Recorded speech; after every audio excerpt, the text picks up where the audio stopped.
Transplantation అనగానే బాగా డబ్బులు ఉన్నోళ్ళు మాత్రమే చేయించుకుంటారు, లక్షల లక్షలు ఖర్చు అవుతుంది, మనం ఎక్కడి నుంచి తెస్తాం అనేది చాలా మంది సఫర్ అవుతుంటారండి. పర్టికులర్గా మిడిల్ క్లాస్లో అందరికీ ట్రాన్స్ప్లాంటేషన్ చేయించుకోవాలని ఉంటుంది, కానీ డబ్బులు ఎక్స్పెన్సివ్. అంటే మీది కేహా స్కిన్ కేర్ కదా, మీ దగ్గర బేసిక్ అసలు ఎంత ఖర్చు అవుతుందండి? హెయిర్ ట్రాన్స్ప్లాంటేషన్ అనేది ఇప్పుడు స్టార్టింగ్ మనమైతే చాలా తక్కువ కాస్ట్లోనే అఫోర్డబుల్ ప్రైస్లోనే చేస్తాము. 60,000 నుంచి ఉంటుంది. ఎవరికైతే ఎక్కువ గ్రాఫ్ట్స్ ఉంటాయో వాళ్ళకి కాస్ట్ అనేది పెరుగుతూ ఉంటుంది.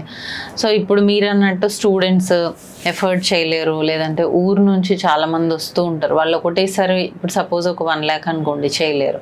అలాంటి వాళ్ళకి ఈఎంఐ ఫెసిలిటీ కూడా ఉంటుంది మన దగ్గర. సో వాళ్ళు మంత్లీ పేమెంట్స్ చేసుకోవచ్చు, వాళ్ళకి ఈజీ అవుతుంది.